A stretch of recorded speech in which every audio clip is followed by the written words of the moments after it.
कंधा मिलाकर मेरा साथ देने वाली मेरी पत्नी भी यहां मौजूद है। जोरदार तालियों के साथ स्वागत करें।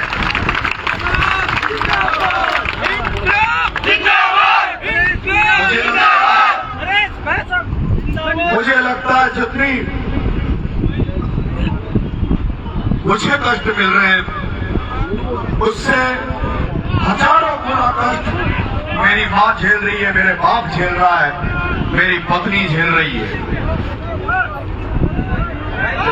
मेरा बेटा भी आप सबका आशीर्वाद लेने परिवार के साथ साथ यहाँ आया हुआ है।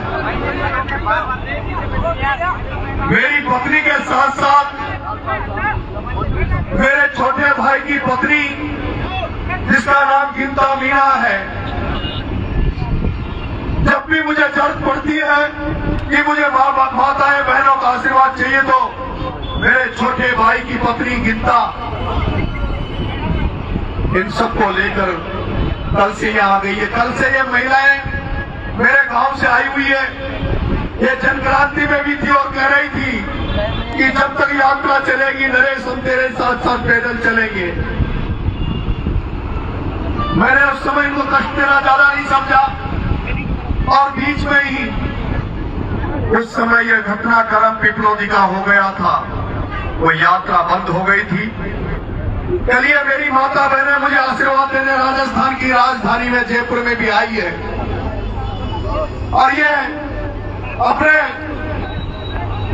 यहाँ रुकने की पूरी व्यवस्था के साथ आई है और इन्होंने आते ही कहा है कि बेटा जब तक तू भूख हड़ताल में बैठा रहेगा और बच्चों को न्याय दिलाने के लिए हम भी तू उनके लिए लड़ रहा है, तू हमारा बेटा, तुझे कुछ हो जाएगा, अगर तुझे कुछ हो गया तो हमारा क्या होगा, इसलिए जब तक तू बेटा है हम भी तेरे साथ बैठे रहेंगे। ये माए वो यहाँ आई, यहाँ मेरे पंच पटेल बुजुर्ग, ये बाबा जिस नौजवान में जो जिनमें 4 बच्चे भील समाज के थे, 2 बच्चे दलित समाज के थे, 1 बच्चा लोधा समाज का था, उनको न्याय दिलाने के लिए, उनको परिजनों को न्याय दिलाने के लिए आप सब लोग इतनी तादाद में आज इस अवसर पर आए हैं।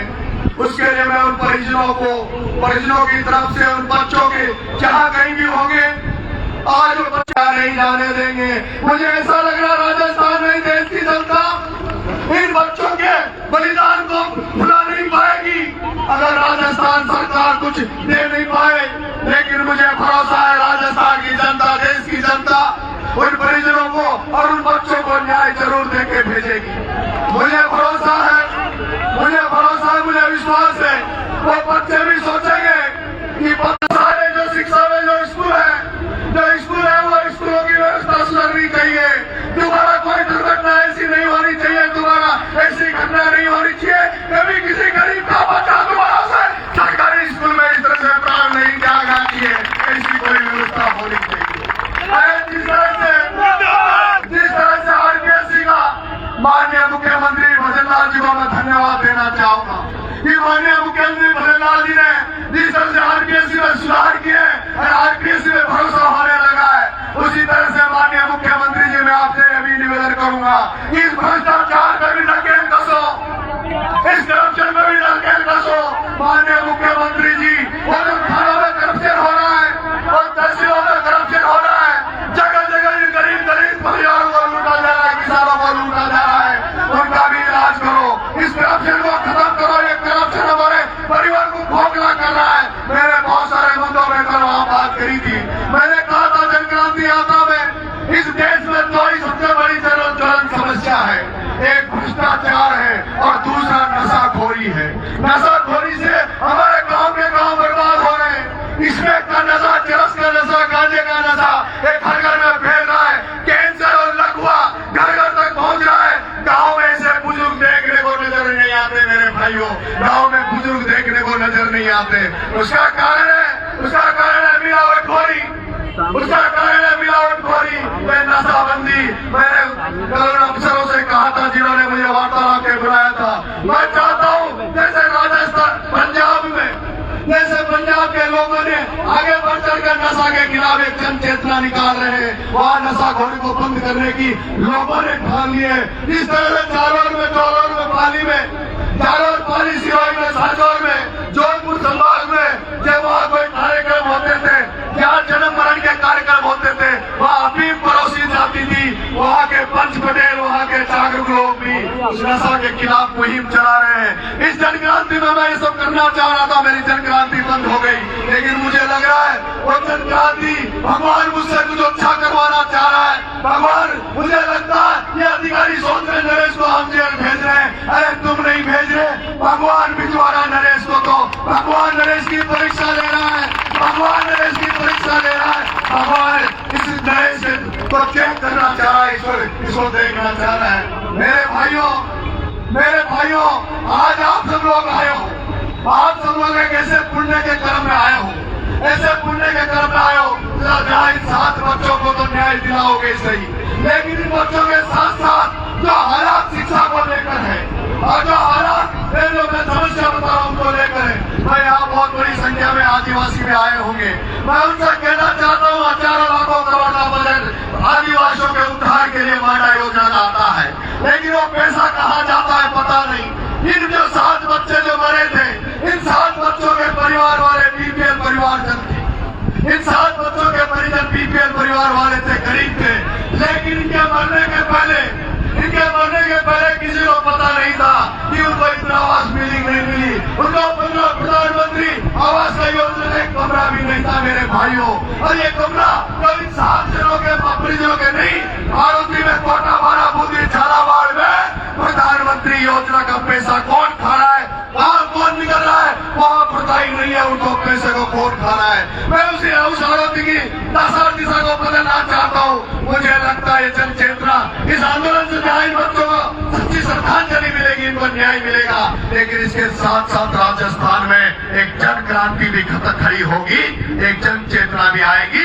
लोगों को पता लगेगा कि नरेश मीणा किस क्षेत्र से आकर राजनीति कर रहा है, जहाँ लोग शिक्षित नहीं है, जहाँ नौकरियां नहीं है, जहाँ इस तरह की व्यवस्था नहीं है, वहां से आकर ये युवा इस तरह से लड़ रहा है। मेरे भाइयों, आप इतनी बड़ी तादाद में आ रहे हो, आप तमाम लोगों से बात करके करेंगे, लेकिन आप तमाम लोग शांति से खड़े होकर एक की बात सुनेंगे, सब लोगों की बात सुनेंगे। मैं चाहता हूँ कि जन चेतना, जन क्रांति रुकनी नहीं चाहिए। मैंने भगत सिंह ब्रिगेड में एक सेक्टर बनाया है, उसके बारे में भी रूपरेखा पूरी हम आपको बताएंगे। भाई बड़ा खटारा जी उसकी रूपरेखा आपको बताएंगे। आपको बहुत सारी चीजें इस आंदोलन से निकल के आएगी। हमारी नारी शक्ति के रूप में बहुत अच्छी वक्ता विमला मीणा जी यहाँ बैठी है, सोनिया जी यहाँ आ रही है, हमारे बीच में बहुत अच्छे वक्ता भी हैं। आप तमाम लोगों को सुनोगे तो आपको लगेगा कि पहली बार हम एक ऐसा मंच देख रहे हैं के लिए राजधानी में इकट्ठा हुआ है। मेरे भाइयों, मैं अब सबसे पहले वक्ता के रूप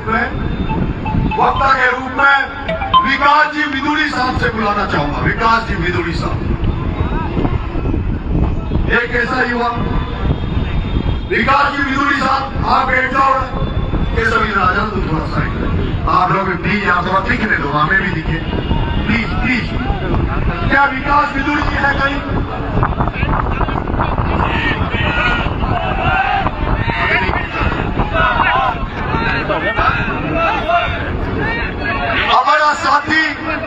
हमारा साथी जब भी यहाँ पर कार्यक्रम होता है, उसमें मनोज मीणा नाम से एक युवा साथी है जो अपनी पूरी भूमिका निभाता है। उसको पुलिस ने गिरफ्तार कर लिया है।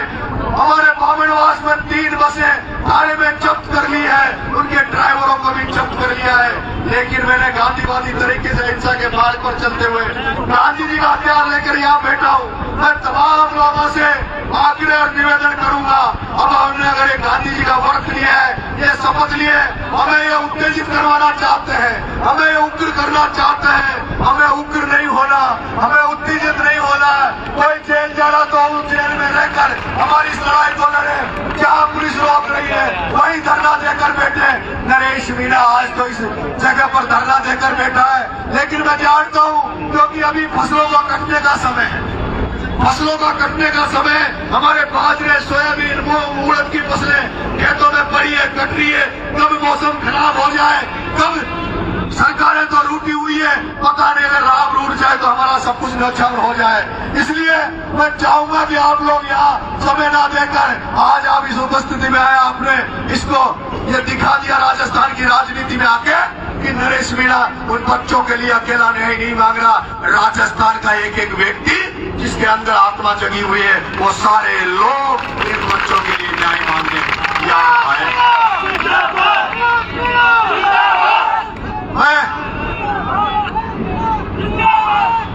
मैं 2 बजे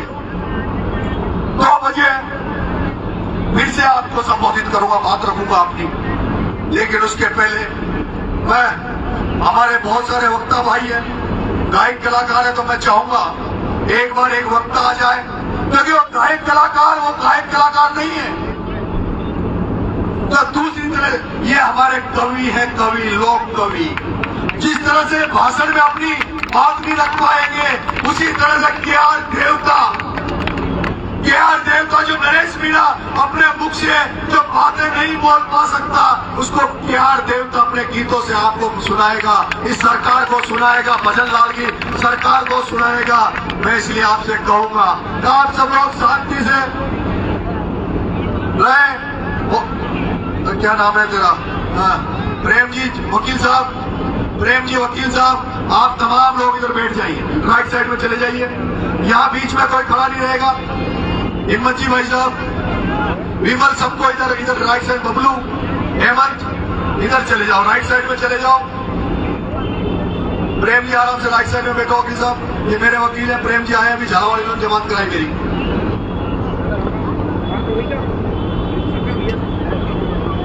2 बजे एग्जैक्ट सर 2 बजे।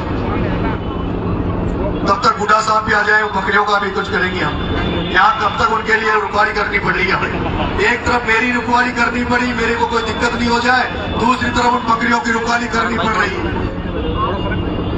ठीक है दादा, एक तो यार सही है, स्मार्ट तो अपने लिए खड़े हुए हैं। कौन से वाले? ये वो लोग हैं जिन गरीब बच्चों को प्राइवेट स्कूलों में एडमिशन देने के लिए कानून बनाया है, आरटी। लेकिन ये लोग रोज धरना प्रदर्शन कर रहे हैं, लेकिन कोई इनकी सुन नहीं रहा है। ऐसे और भी लोग, कई ऐसी घटनाएं राजस्थान में हुई है जहां सरकार सुन नहीं रही, वो लोग भी हमारे बीच में आ रहे हैं। मेरा माता बहनों को आने दो, ये जगह खाली कर दो, तमाम लोग इधर पहुंचो।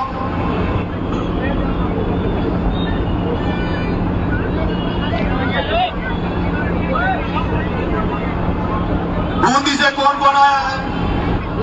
बूंदी बूंदी बूंदी बूंदी, हाँ गाड़ी आ रही है। कोटा से कोटा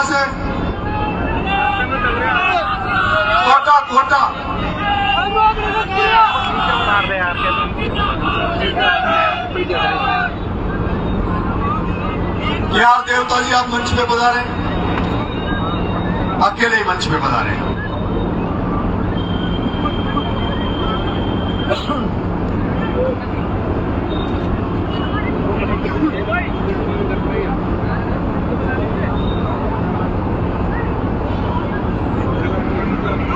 सगुन जी ने, जिन्होंने खाने की पैकेट की व्यवस्था करी है, सगुन जी और विमल, पानियों की व्यवस्था करते रहो बेटा, पानी पिलाते रहो, जगह पे पिलाओ।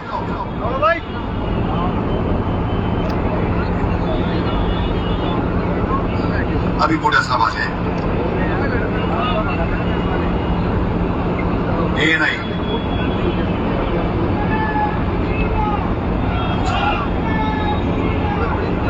जी अभी एक बार बूढ़ा साहब आ जाए।